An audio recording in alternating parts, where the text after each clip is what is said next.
নমস্কার, গল্প সমগ্র চ্যানেলে আজকে আপনাদের কাছে নিবেদন চকিতা চট্টোপাধ্যায়ের অতৃপ্ত আত্মা। শুরু হচ্ছে আজকের গল্প চকিতা চট্টোপাধ্যায়ের অতৃপ্ত আত্মা। নতুন স্কুলে আজ দিন কুড়ি হলো ভর্তি হয়েছে টুয়া। বন্ধু খুব বেশি কেউ হয়নি, একমাত্র পিঙ্কি বলে একটি মেয়ে ছাড়া। এমনিতে টুয়া একটু চুপচাপ প্রকৃতির, বেশি হইচই করা তার ধাতে নেই। সে একটু নিজের মনে থাকতে ভালোবাসে। তার শখ হলো বই পড়া। তার বাবা হঠাৎই বদলি হয়ে এসেছেন এই শহরে, ফলে টুয়াকে ভর্তি হতে হয়েছে স্কুলের স্টেশনের ঠিক মাঝামাঝি ক্লাস 6-এ। বাড়িতে বাবা, মা আর টুয়া। বই পড়তে ভালোবাসে বলে পিসিরা, মামারা, মাসিরা সবাই তাকে প্রচুর সায়েন্স ফিকশন কিনে দিয়েছেন। তাদের বাড়ির সবাই চিরকাল সায়েন্স নিয়ে পড়াশোনা করে এসেছেন, তাই সবাইয়ের ইচ্ছে বড় হয়ে টুয়াও সায়েন্স নিয়ে পড়বে। একমাত্র ব্যতিক্রম টুয়ার মা। উনি কিন্তু টুয়াকে নানা ধরনের রূপকথা, ভূতের আর অলৌকিক বই কিনে দেন। একদিন বড় মাসিকে এই নিয়ে মাকে বকতেও শুনেছিল টুয়া। কেন কুচ্ছে রাজকবি বইগুলো কিনে দিচ্ছিস বলতো? জানি তা শেষ পর্যন্ত বিশ্বাস করতে শুরু করবে আর মাথার মধ্যে যত রাজ্যের গাঁজা খুঁড়ি ভূতের গল্প চাষ করবে। মা কিন্তু হেসে জবাব দিয়েছিলেন, সব রকমই পড়া ভালো বটে, এটি মনটা অনেক সতেজ থাকে। টুয়ার কিন্তু সায়েন্সের বইয়ের চেয়ে এই সব বই পড়তে অনেক বেশি ভালো লাগে। তার মনটা কেমন যেন বিশ্বাস করতে চায় বইয়ের প্রত্যেকটি ঘটনাকে। কখনো মনে হয় না এটা আজগুবি মিথ্যে। ছুটির দিনে তার একপাশে পড়ে থাকে দামি দামি সায়েন্টিফিক খেলনা, যা তার বড় মামা, বড় মাসি, ছোট পিসিরা এনে দিয়েছেন। বদলে তার দৃষ্টি চলে যায় জানলার বাইরে, যেখানে সার দেওয়া দেবদারু গাছগুলো হাওয়ায় দুলছে। টুয়ার কেমন যেন মনে হয় হঠাৎ কোনোদিন হয়তো তার জীবনে ঘটবে কোনো অলৌকিক ঘটনা। কি রে টুয়া, তুই এখানে দাঁড়িয়ে আছিস? টুয়া চমকে তাকালো, দেখলো পিঙ্কি।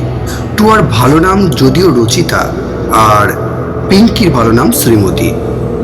তবু ওরা প্রথম দিন থেকেই ঠিক করেছিল যে দুজনে দুজনকে ডাক নামেই ডাকবে। স্কুলে ভর্তি হওয়া অবধি পিঙ্কি টুয়াকে ঘুরে ঘুরে স্কুলের সমস্ত কিছু চিনিয়েছে। স্কুল হল,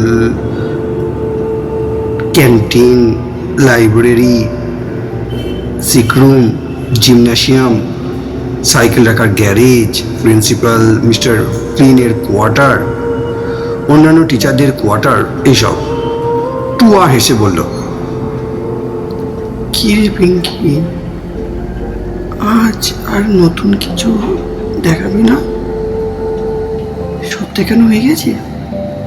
পিঙ্কি একটু ভেবে বলল, হ্যাঁ, সবই তো দেখে গেছি। টুয়া বলল, না, একটা জিনিস তুই ভুলে গেছিস দেখাতে। পিঙ্কি ভুরু কোচকালো, কি বলতো? টুয়া হাত তুলে দূরে টিচার্স কোয়ার্টারের পিছন দিকে যে 3টে নারকেল গাছ পরপর দাঁড়িয়ে আছে সেদিকে দেখালো। বলল, ওই দূরে নারকেল গাছগুলোর পিছনে একটা ভাঙা বিল্ডিং আছে, ওদিকটাই তো কখনো নিয়ে যাসনি? কথাটা শেষ করে টুয়া তাকালো পিঙ্কির মুখের দিকে, কিন্তু পিঙ্কির মুখটা হঠাৎ কেমন যেন শুকিয়ে গেল। টুয়া অবাক হলো, বলল, কি হলো পিঙ্কি? পিঙ্কি কিছু বলতে যাচ্ছিল, তখনই লাঞ্চ ব্রেক শেষ হওয়ার বেল পড়ে গেল। পিঙ্কি তাড়াতাড়ি টুয়ার হাত ধরে টেনে বলল, চল চল, ক্লাসে চল। পিঙ্কির এই অদ্ভুত ব্যবহারে টুয়ার মনের মধ্যে কিন্তু খচখচ করতে লাগলো। সে ক্লাসের ফাঁকে পিঙ্কিকে ফিস ফিস করে একবার জিজ্ঞাসা করলো, কি ব্যাপারে পিঙ্কি? কিছু না, পরে বল। ছুটির পর টুয়া চেপে ধরল পিঙ্কিকে। কেন যেন টুয়ার মনে হচ্ছিল পিঙ্কি তার কাছে কিছু একটা চেপে যাচ্ছে। অনেক জোড়াজুড়ি করার পর পিঙ্কি বলল, টুয়া, ওই দিকটা আমি কোনোদিন তোকে দেখাতে পারবো না। কেন? কি আছে ওখানে? পিঙ্কির মুখটা ফ্যাকাশে হয়ে গেল। দুবার ঢোক গিলল সতর্কভাবে। একবার দূরে নারকেল গাছগুলোর দিকে চোখ ফেরালো। বেলা 4:30 বেজে গেছে। দলে দলে ছেলে মেয়ের বাড়ি যাচ্ছে। পিঙ্কি টুয়ার কোনো এর কাজটা খামচে ধরল, তারপর ফিস করে বলল, টুয়া, আমাদের ওদিকটা যাওয়া মানা আছে। গেলে স্যাররা মিশেরা খুব রাগ করেন। ওটা একটা ভাঙা বিল্ডিং, কেউ থাকে না ওখানে।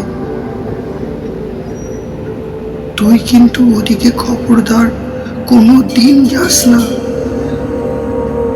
ভাঙা বিল্ডিং যে সে তো আমিও দেখতে পাচ্ছি, কিন্তু আগে ওটা কি ছিল, কেনই বা আর ব্যবহার করা হয় না সেটা বলবি তো? পিঙ্কি বলল, আমি তো এই স্কুলে ক্লাস 1 থেকে পড়ছি, তখন থেকে দেখছি ওটা এরকম। ওদিকটা কেউ যায় না। টুয়া আবার প্রশ্ন করতে যাচ্ছিল, এমন সময় দেখলো মা আসছেন তাকে নিতে। পিঙ্কি তাড়াতাড়ি বলল, আন্টিকে যেন এসব বলিস না। রাত্রে বিছানায় শুয়ে ঘুম এলো না টুয়ার অনেক রাত পর্যন্ত। তার কেবলই মনে হচ্ছিল পিঙ্কি যেন কি একটা বলতে গিয়েও বলল না, কিন্তু কি সেটা? সেদিনটা ছিল শুক্রবার, পরদিন শনিবার তাদের ছুটি থাকে। সারাটা দিন টুয়ার একলা একলা কাটলো। পিঙ্কি আজ আসেনি। আগের দিনই স্কুল ছুটি হওয়ার সময় তার জ্বর এসেছিল, নির্ঘাত জ্বরটা বেড়েছে। ছুটির বেল পড়ল। টুয়া একা একাই ক্লাস থেকে বেরোলো, কিন্তু বাইরে এসে দেখলো মা তখনও আসেননি। ছেলে মেয়ের দল একে একে বেরিয়ে যাচ্ছে গেট দিয়ে। টুয়া অন্য মনস্কের মতো চেয়েই রইল। দু একজন ক্লাসমেট এসে জিজ্ঞাসা করলো, বাড়ি যাবি না? টুয়া মৃদু হেসে জানালো যে তার মা আসবেন নিতে। জন্মদিনে মামার দেওয়া ঘড়িটার দিকে চোখ দিল টুয়া। এই বছরই সে প্রথম ঘড়ি পড়ছে, তাই একটু বেশি ঘড়ি দেখার অভ্যাস হয়ে গেছে। পৌনে 5টা বাজে। মা আজ যেন একটু দেরি করেছেন। স্কুল প্রায় ফাঁকা হয়ে এসেছে। টুয়ার নিজের অজান্তেই চোখ চলে যায় দূরে নারকেল গাছগুলোর দিকে। ভগ্নপ্রায় বিল্ডিংটা দেখতে পায়। পিঙ্কির কথাগুলো যেন কানে বাজতে লাগে, তুই কিন্তু ওদিকে খবরদার কোনোদিনও যাস না।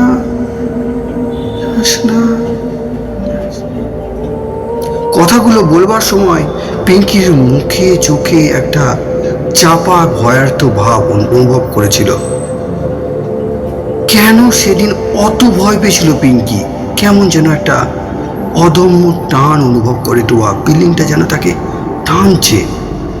টুয়া গুটি গুটি পায়ে এগিয়ে যায় সেদিকে।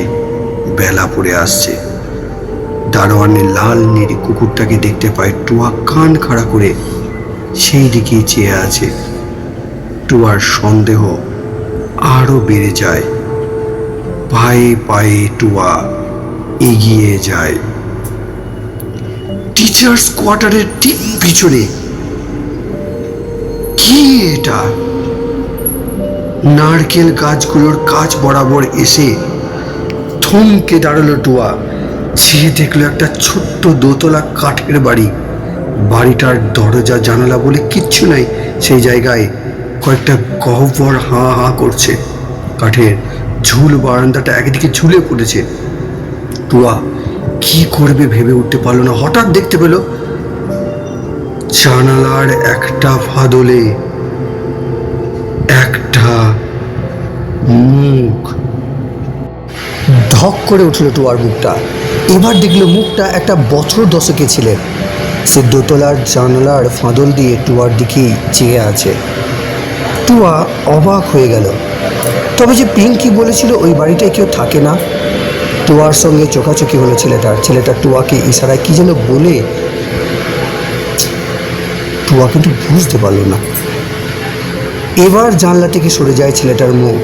পরক্ষণে টুয়া দেখে হাত 10 দূরে দাঁড়িয়ে টুয়ার দিকে চেয়ে আছে ছেলেটা। এবার একটু একটু সাহস ফিরে আসে টুয়ার। সে জিজ্ঞাসা করে, তুমি কি? ঋণে গলায় ছেলেটি বলে, আমি মাইকেল। টুয়া বলে, তুমি ওপরে কি করছিলে? ছেলেটি টুয়ার দিকে এক দৃষ্টে চেয়ে থেকে বলে, আমি ওখানেই থাকি।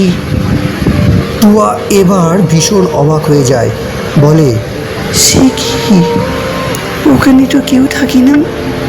মাইকেল একই সুরে বলে, আমি থাকি। টুয়া জিজ্ঞাসা করে, তুমি ইশারায় আমাকে কি বলছিলে? আমার খুব খিদে পেয়েছে, তোমার কাছে খাবার আছে? টুয়া ব্যাগ থেকে টিফিন বাক্সটা বার করে। আজ পিঙ্কি আসেনি বলে একা একা সবটা টিফিন খায়নি সে। মাইকেল এগিয়ে এসে টিফিন বক্স থেকে একটা স্যান্ডউইচ তুলে গোগ্রাসে খেয়ে ফেলল। টুয়ার মনে হলো মাইকেল যেন কতদিন কিছু খায়নি। খাওয়া শেষ করে মাইকেল একই সুরে শুধু বলল, থ্যাংক ইউ। টুয়া জিজ্ঞাসা করলো, তোমার ভয় করে না ওখানে থাকতে? মাইকেল অদ্ভুত চোখে তাকালো কথাটা শুনে, যেন কি ভীষণ অবাস্তব কথা বলে ফেলেছে টুয়া। হঠাৎ মাইকেল বলল, তুমি যাবে? কোথায়? বাড়ির ভেতরে। কথাটা বলেই আর দাঁড়ালো না মাইকেল, চলতে শুরু করলো। টুয়াও কেমন যেন মন্ত্রমুগ্ধের মতো চলতে শুরু করলো তার পিছন পিছন। কাঠের বাড়িটার ভাঙা সিঁড়ি বেয়ে উঠতে শুরু করলো মাইকেল। দিনের আলো কমে এসেছে, সিঁড়ির ভেতরটা জমজমাট অন্ধকার। টুয়া দুবার হোঁচট খেতে খেতে সামলে নিল, দেখলো মাইকেল কিন্তু স্বচ্ছন্দে উঠে যাচ্ছে। আশ্চর্য হয়ে টুয়া শুনলো কাঠের সিঁড়িতে শুধু তার নিজের পায়ের শব্দই শোনা যাচ্ছে। টুয়া দোতলায় উঠে আসবার আগেই মাইকেল পৌঁছে গেছে দোতলায়। টুয়া দোতলায় পৌঁছে কিন্তু মাইকেলকে দেখতে পেল না। কোথায় গেল মাইকেল? ফোঁকর দিয়ে আসা আবছা আলোয় টুয়া দেখল কাঠের কয়েকটা ঘর, কিন্তু চারিদিকে ধুলোর আস্তরণ আর মাকড়সার জাল। এখানে মাইকেল থাকে কি করে? Michael, Michael! হঠাৎ জোরে জল পড়া শব্দে চমকে উঠল টুয়া। টুয়ার ঠিক পিছন দিক থেকে আসছিল শব্দটা, খুব জোরে কল খুললে যেমন শব্দ হয় তেমন। টুয়া ভাবলো মাইকেল বোধহয় বাথরুমে গেছে। একটু পরে হঠাৎ আবার শব্দটা বন্ধ হয়ে গেল। টুয়া এদিক ওদিক তাকালো। এবার তার চোখে পড়লো তার ঠিক পিছনের দিকেই একটা বাথরুম, কিন্তু এক ফোঁটা জলের চিহ্ন মাত্র নেই। আর ঠিক তখনই টুয়ার মাথার ওপর দিয়ে একটা বাদুড় ঝাপট মেরে উড়ে চলে গেল। এতক্ষণে যেন হুঁশ ফিরে এলো টুয়ার। সে হঠাৎ পরিত্যক্ত বাড়িটার ভেতর একলা দাঁড়িয়ে আছে। এটা এতক্ষণে যেন তার মাথায় ঢুকলো। আতঙ্কে টুয়ার নিচে নামার সিঁড়িটা খুঁজে লাগলো, কিন্তু ততক্ষণে অন্ধকার হয়ে গেছে। টুয়া কিছুতেই খুঁজে পেল না সিঁড়িটা, যেটা দিয়ে একটু আগে সে আর মাইকেল উঠে এসেছে। প্রচণ্ড আতঙ্কে টুয়া চিৎকার করে উঠলো মাইকেলের নাম ধরে। প্রত্যুত্তরে শুনতে পেলে একটা ঋণে গলায় হাসি। টুয়া বিস্ফারিত চোখে চেয়ে দেখলো অন্ধকার ঘরের একটা কোণে মাইকেল দাঁড়িয়ে আছে। টুয়া, মাইকেল বলে তার দিকে যেতেই দেখলো আস্তে আস্তে মাইকেলের হাত দুটো অদৃশ্য হয়ে গিয়ে সেই জায়গায় ঝুলতে লাগলো দুটো হাড়। টুয়া ভয়ে ফাতর হয়ে গেল। মাইকেল টুয়ার দিকে এক দৃষ্টে চেয়ে ক্রমাগত হেসে চলল।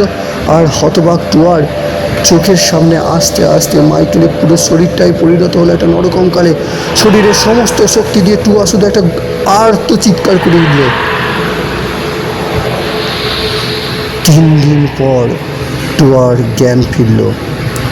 চোখ মেলে তাকিয়ে দেখলো সবাই তাকে ঘিরে বসে আছেন। মা, বাবা, মাসি, পিসি, মামারা, মিস্টার ফ্লিন, ডাক্তার আঙ্কেল আর পিঙ্কি। সে চোখ মেলে তাকাতেই সবার মুখে হাসি ফুটল।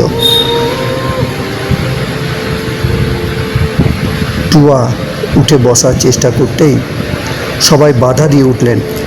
ডাক্তার আঙ্কেলের দেওয়ার ওষুধ আর গরম দুধ খেয়ে টুয়া